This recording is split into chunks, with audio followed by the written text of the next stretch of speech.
Hey, what's going on, guys? This is Promiser bringing you guys another deck building guide in Paragon version 42 for the FEY. So I don't play the FEY often. However, if I get stuck in offlane and I don't feel like playing Bang Mao, Greystone, Rampage, any of the other picks that I typically play, I usually play the FEY. How I use the FEY is usually as a more of a disruptor and a caster. So pretty much slow down the enemy, try to slow down, the targets, like the high priority targets, or the ones that are, going a little bit out of control, rampant, like Chimera, Countess, and characters of the sort. So let's get into it. So my Fey deck consists of growth and knowledge cards. Growth just because steady increase over time, and then like you say, you're usually going to either play your support or you're playing an off lane. So the defensive playstyle, as it describes right here, is pretty necessary. And then knowledge for a tactical playstyle. And like I said, the tactical playstyle comes into effect with the slowing, the CC, and just try and get rid of those prime targets that need to be handled early on before they get a little out of control, or even later on in the game where they're already out of control and they need to be focused down immediately. Alright, so let's scroll up to the top here. Alright, so we're gonna start off the game with, this is my favorite start, with Advanced Evolution, because it's passive restorative learning. Restore 5% max health and 5% max mana per second for 3 seconds after leveling up. This is super crucial in the laning phase. I can't even begin to put in the words how crucial it is to sustain and stay alive in the off lane. Off lane is the lane to lose this turret the quickest, just because it is a 1v2. You are already at a disadvantage. So with the enemy team already poking you non-stop, and on top of that you're by yourself and have to rely on jungle ganks. If they come around, most of the time, I want to say about 60% of the time, the jungler will come around, and that 40% of the time, that feels like is 90% of the time, will happen to you, and you're going to hate your life if you can't sustain the lane and you lose your turret in maybe the first 5 to 7 minutes of the game. You will hate yourself and you will not know what to do, and all you'll be able to do is blame the jungler. Even if it wasn't the jungler's fault, all you'll do is blame the jungler.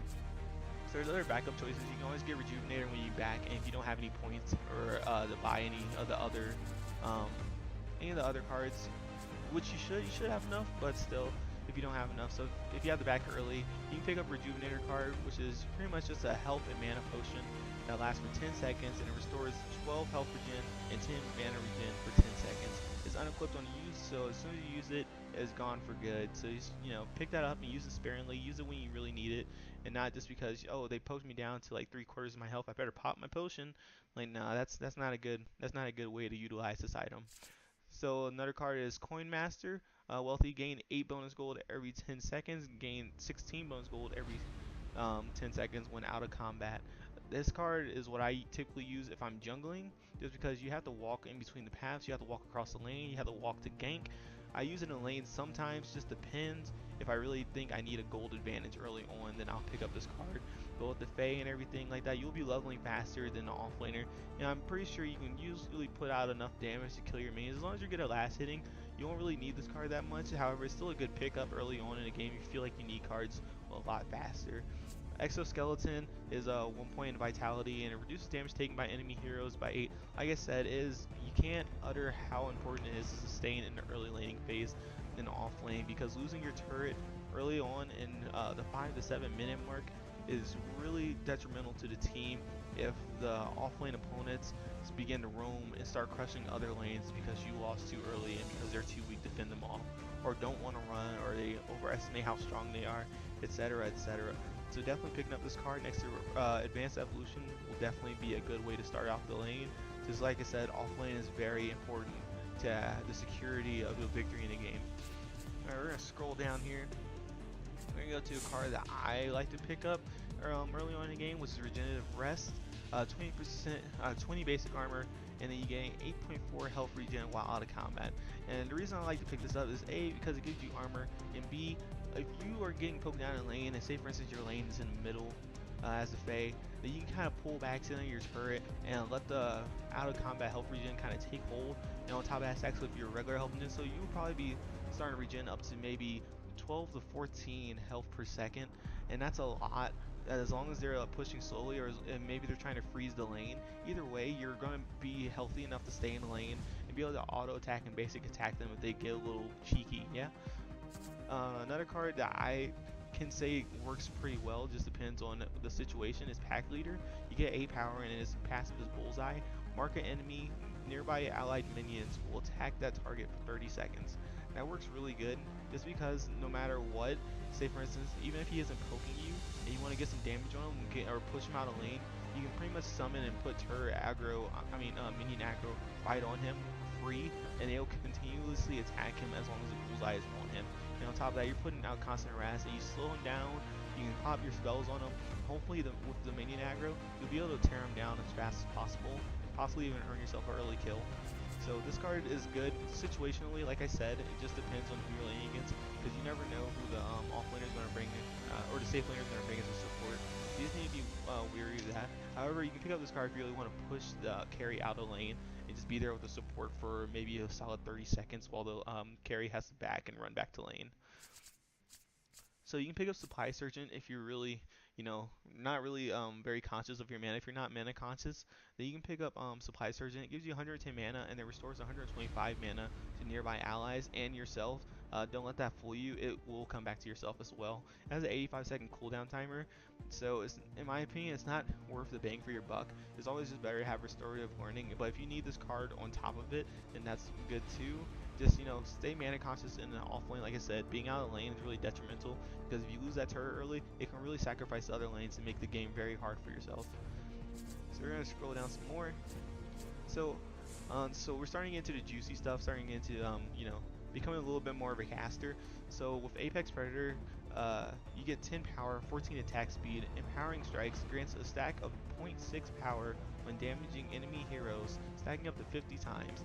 At max stacks, gain 18 ability armor. Like I said in a previous video of mine, it's going to be a rare time if you ever stack up to 50 times.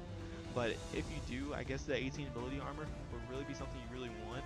However, what really matters when picking up this card is that as a FEY, you have the slow, you have a root, you have CC, you have all these abilities and everything like that to slow down your enemy and chase down your lane opponent. So landing a hit on them shouldn't be too difficult as long as you have pretty decent aim, and because they're going to be slowed down the whole time, they're going to be CC'd. So pretty much landing a few hits on them, getting that power stacks and everything like that up on them, you're going to be doing more and more damage over time. So essentially, you'll be hitting them a lot harder than it'll be hitting you if they decide to retaliate by the end of it. So honestly, this card is definitely one of the better pickups for early game if you want that early game poke, because usually you typically pick up this game towards the end of the laning phase, which isn't that bad, but it really helps you out. Say for instance, you're walking through the river in jungle and maybe a Chimera's chasing you, you can slow him and then try to poke him off you to make him turn around. And if he's still being cheeky, you also have your ulti, you also have a bunch of other damaging abilities, and by that time, hopefully your teammate will be running over to help you out. So this card is definitely worth picking up in my opinion. Alright, we're going to go down to, I can't pronounce his name, so I'm not even going to try it. Actually, I am going to try it. Thaumaturge. Alright, that's going to be the only time I say that. But if you pick up TT over here, you get 8 power and 105 mana, and then the passive is Empowering Mana and Overflow. So gain power equal to 1% max mana, and Overflow gain 4 max mana whenever you deal damage to an enemy hero of the 300 max mana. Like I said, FEY is really mana reliant, especially during the laning phase, but even after, you're going to be spamming out your abilities and trying to lower down, poke down, and try to disrupt the enemy team as much as possible to try to peel and kite for your team. So you really need to understand the fact that having this extra mana and then also getting power off it, considering that you don't have the strongest kit early on, it's really good for you, and it'll do you a lot of justice. So it has a 4-second cooldown every time you hit an enemy to get the stacks, but 4 seconds really isn't a long time, considering that you'll either be chasing down enemies with the team or you'll be poking them down in lane. So it's not really all that bad. And now we're getting to the pretty much the main bulk of the build. TT up here is definitely part of the main build if you want to keep it around. However, I'm going to show you a few more cards that you can use and probably replace this card in one of their steeds. So we have Atomic Soldier. It gives you 17 power, 145 mana, and an ability damage that's increased by 10%. So 10% of your current ability damage, so you get more damage on top of what you already have from TT up here. So this card is pretty straightforward. The 10% is really, really, really good. So like I said, some people are gonna take it in a bad way just because, you know, oh, 10% isn't that much, but 10% can make all the difference. That's like getting a paycheck and then the boss telling you, hey, you're getting a 10% raise. He could tell you you're getting a 2% raise, and you're like, shit, I got a fucking raise, and you'll be stupid happy about it. So honestly, take what you can get and don't take it for granted, because it'll probably help you out in a fight that really determines, you know, whether, you know, you win the game or not. Cryo Agent. So 13 power, 140 mana, Ice Burst. After using ability, your next basic attack will deal 125 ability damage in the area and slow moving targets hit by 150 for 1.5 seconds. This card right here is something that I've been messing around in my Iggy and Scorch deck. I kind of messed around with it a little bit, and I kept Emmerich in there. However, I use this card as part of my main build now. And let me tell you, casting abilities from his turrets and constantly slowing down enemies non-stop and getting them stuck in your ulti, it's like, it's insane. It's insane how fast you can burst somebody down. Regardless with the FEY, you're doing the same thing. The FEY counts on spamming out her abilities to CC and slow enemies and make sure that you got a fight going. So pretty much you hit them with your long range projectile. I forgot what the name of it is called, but pretty much it looks like auto attack, just a lot farther. So you hit them with that, and then you hit them with range, or your regular range basic attack. You're slowing them down, you're doing a bunch of extra damage, and not only that, if your team's around, you're pretty much securing a kill for them if you can't burst them down fast enough. So this card right here is definitely worth the while. All you gotta do is make sure that you're interchanging through your abilities and basic attacks. So send out your thorns to slow them, hit them with a basic attack to get them extra slow. Throw out your little AoE bubble thing, and then hit them with basic attack, you're giving them more slows. Hit them with your ult to CC them, and then hit them with another basic attack, you're hitting out another slow. Hit them with your long range, yeah, you get it. It's a consistent, continuous, repeating process. And if you ever play League of Legends, it's like the Sheen proc. You know, if you're playing Irelia, you're going to shoot out your R for the first one, hit him, R, hit him, and it's going to be something consistent upon that matter. Except this time you're giving more slow, you're giving more CC for the team, and more or less you're securing kills, and you're making sure that, hey, we are able to single out people thanks to my ability as a support caster. Alright, so I'm going to pull down to the last card in the deck, which, like I said, this card right here can definitely replace TT if you really wanted to, or it can replace Cryo Agent if you feel like you're not really utilizing it to the best of its abilities. So Sleeper Agent, 14 power, 140 mana, and its active ability is Gag Order. Silence target enemy for 3 seconds. The target takes 15% increased damage. This is really good. It's gotten me out of a bunch of sticky situations with chimeras that are just way too strong, way too fed, and just way too ahead in my life. So pretty much all you do is you activate the card, and it's kind of just like a cast, except it doesn't have no animation.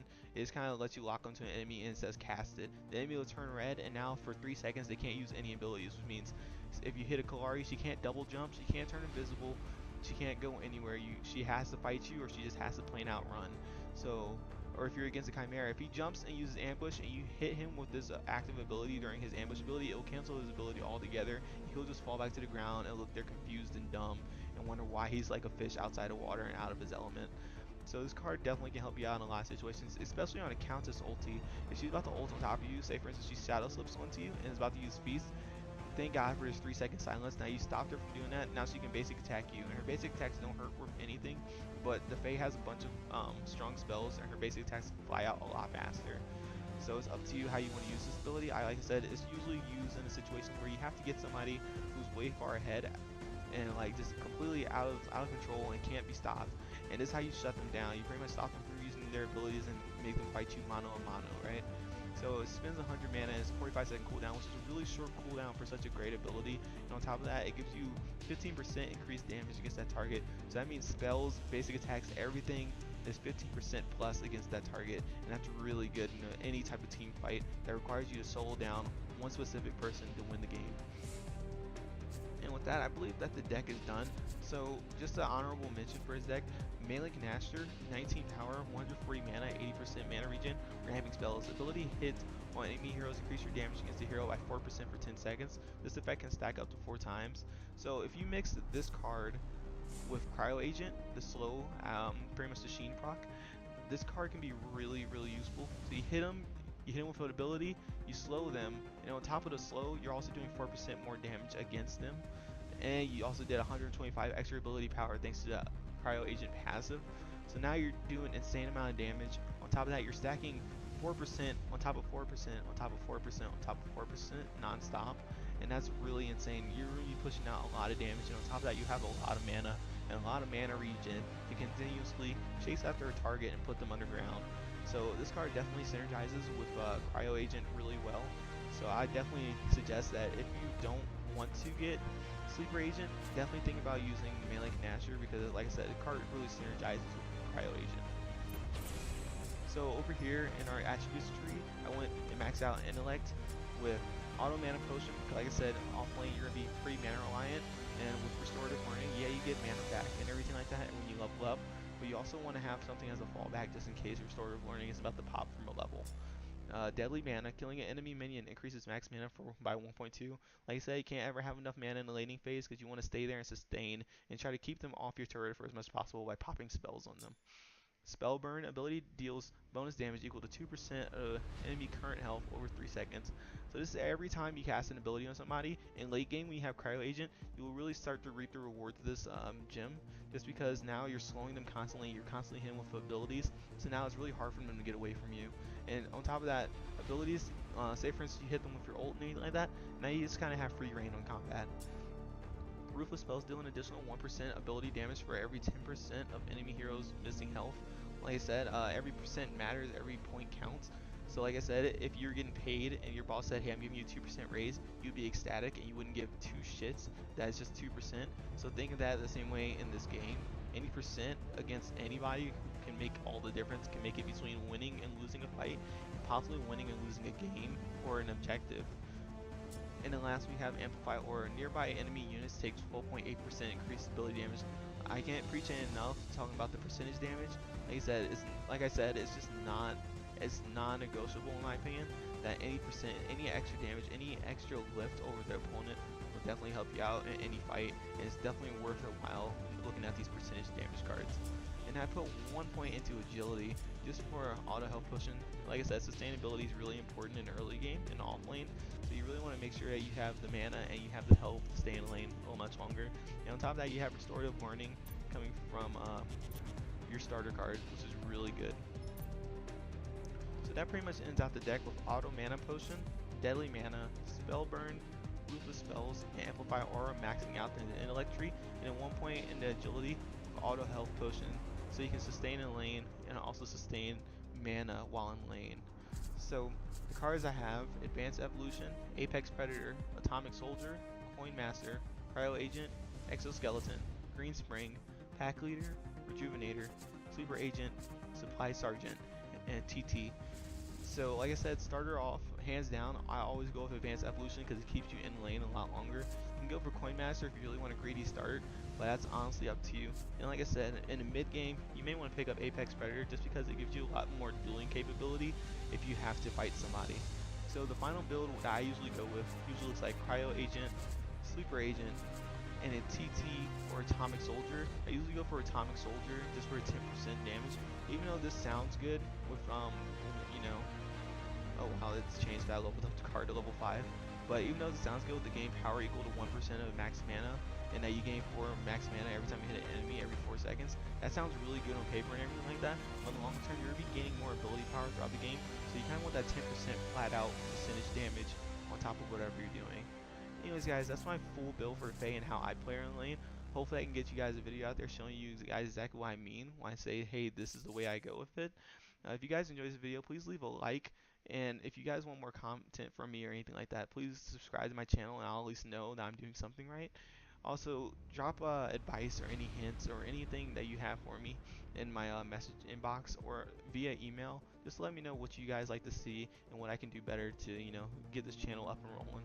Anyways guys, hope you have a good day. This is Promisers with another deck building video. Peace out.